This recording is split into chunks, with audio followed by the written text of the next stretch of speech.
ပါကျွန်တော်ဒီနေ့ပြောပြချင်တဲ့အကြောင်းအရာလေးကတော့အစဉ်နေ့ကကျွန်တော်တို့ပြောပြခဲ့တယ်ပေါ့နော်လန်ဆန်းရေခဲမုံဆက်တွေနဲ့မိတ်ဆက်ပြီးပြီဆိုတာတွေဒါကျွန်တော်ပြောပြခဲ့ပါတယ်အခုဆိုရင်ဒါကျွန်တော်ဒီမှာလန်ဆန်းရေခဲမုံဆက်တွေကတော့ဒါကျွန်တော်တို့ရောက်ရှိလို့လာပါပြီလန်ဆန်းရေခဲမုံဆက်ကိုကျွန်တော်ဘာကြောင့်ကြော်ညာပေးရလဲဆိုလို့ချင်းလန်ဆန်းရေခဲမုံဆက်မှာအပါကျတွေအများကြီးရှိပါတယ်ပထမတစ်ခုကသူကဆိုလို့ရှိရင်ဒီကျွန်တော်တို့ရိုးရိုးဗမာဒုတ်ကျိတ်စီပေါ့နော်ဗမာကျိတ်စီကိုဒါကျွန်တော်တို့ကခင်မင်နီးပညာအေးချတဲ့နီးပညာတွေနဲ့ပေါင်းဆက်ပြီးတော့ရေခဲနဲ့စာလုံးဝထည့်စရာမလိုဘဲနဲ့ရေခဲမုံရမှာဖြစ်ပါတယ်သူဒီမိနစ်40နဲ့မိနစ်50ကြားထဲမှာလေပတ်လိုက်ရုံနဲ့ခွက်ရည်120စီနဲ့ပြောမယ်ဆိုတာကျွန်တော်တို့နှစ်စီတွဲရေခဲမုံတွေကိုဒါရရှိသွားမှာဖြစ်ပါတယ်နောက်တစ်ခုရှိတာကျွန်တော်တို့ရဲ့ရေခဲမုံဆက်တွေဒီ BR 180စီတာနဲ့လည်းပဲဒါဆိုလို့ရှိရင်ဒါကျွန်တော်တို့မောင်းနေပြီးတော့ရေခဲမုံထုတ်လို့ရပါတယ်ကျွန်တော်လမ်းဆက်ရေခဲမုံဆက်တွေကနေမှထွက်လာတဲ့ဒီရေခဲမုံသားလေးတွေကဘယ်လောက်ထိကောင်းလဲဆိုတာကိုဒါကျွန်တော်ခုနကမောင်းထားတဲ့ရေခဲမုံသားဘယ်လောက်ကောင်းလဲဆိုတာဒါကျွန်တော်ရိုက်ပြပေးခြင်းလို့ဖြစ်ပါတယ်ကျွန်တော်ဒီလန်ဆန်းရေခဲမုံဆက်ကိုဝယ်ယူလိုက်တယ်ဆိုလို့ရှိရင်ကျွန်တော်တို့ကရေခဲမုံလုံနည်းတွေကိုလည်းပဲဒါကျွန်တော်တို့ထည့်ပေးသွားမှာဖြစ်ပါတယ်အဲဒါကတော့ကျွန်တော်တို့ခုနတုန်းကမှမောင်းထားတဲ့ရေခဲမုံပေါ့နော်ဒါရေခဲမုံရရှိတာကိုကျွန်တော်အနေနဲ့ရိုက်ပြပေးသွားမှာဖြစ်ပါတယ်ဒါကိုဖြုတ်မယ်ပြီးရင်ဒါကျွန်တော်တို့ ground on ကိုဖြုတ်လိုက်ပါမယ်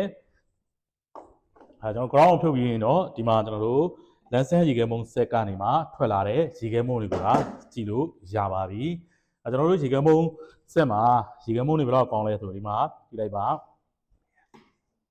အဲ့လိုမျိုးပေါ့နော်ရေခဲမုံတွေကရေခဲမုံသားဒီဒီလိုမျိုးထိကိုဒါကျွန်တော်တို့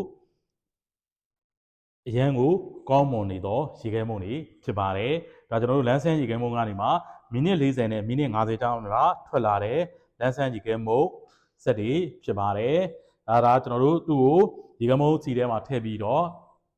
ဒီကျွန်တော်တို့ရေခဲဒေတာမှာထားလိုက်တယ်ဆိုတာနဲ့ပြိုင်တဲ့ကျွန်တော်တို့လိုချင်တဲ့ရေခဲမုံတွေကိုကြားရှိမှဖြစ်ပါတယ်ခင်ဗျာရေခဲမုံဆက်မှာဆိုလို့ရှိရင်ဒါကျွန်တော်တို့ကအခုရဲ့ပိုင်းတွင်းမှာဝယ်ယူတဲ့သူတွေပေါ့နော်ပထမဆုံးဝယ်ယူတဲ့အကြောင်း90မှာဆိုလို့ရှိရင်တော့ကျွန်တော်တို့ဖရီဇာတစ်လုံးပါမယ်ရေခဲမုံစီတစ်လုံးပါမယ်ရေခဲမုံခတ်တဲ့ဇွန်းပါမယ်နောက်ကျွန်တော်ဒီထက်ထဲမှာခတ်လို့ရတဲ့ဇွန်းတစ်ခုပါမယ်ဒါတွေအားလုံးကိုကျွန်တော်တို့မြစ်တာလက်ဆောင်လေးနဲ့ထည့်ပေးသွားအောင်မှာဖြစ်ပါတယ်ဒီရေခဲမုံဆက်တွေကိုမှာယူခြင်းနဲ့ဆိုရင်တော့ကျွန်တော်တို့ရဲ့ဖုန်းနံပါတ်39934343ကိုဆက်သွယ်ပြီးတော့လည်းမှာယူနိုင်ပါတယ်ကျွန်တော်တို့ TikTok Viber ကနေလည်းပဲ Messenger ဘောက်ကနေလည်းပဲစုံစမ်းမေးမြန်းပြီးတော့ဝယ်ယူနိုင်ပါတယ်လန်ဆန်းရေခဲမုံဆက်တရားဆိုရင်အမှန်တကယ်လည်းကောင်းပါတယ်ရေခဲမုံသားဒီလည်းပဲခုနကျွန်တော်ပြတဲ့အတိုင်းပဲအရန်ကိုကောင်းမွန်သောဆက်တွေဖြစ်ပါတယ်သုံးရတာလွယ်ကူတယ်နောက်တစ်ခုကဒီမြန်မာပြည်တွင်းမှာပဲထုတ်လုပ်ထားတဲ့အတွက်ကြောင့်ဆက်ပြဘက်ပူပစ္စည်းတွေကလည်းပဲအလွန်ကိုပဲလွယ်ကူစွာနဲ့ရရှိနိုင်သောဆက်တွေဖြစ်ပါတယ်ခင်ဗျာအားလုံးကိုကျေးဇူးတင်ပါတယ်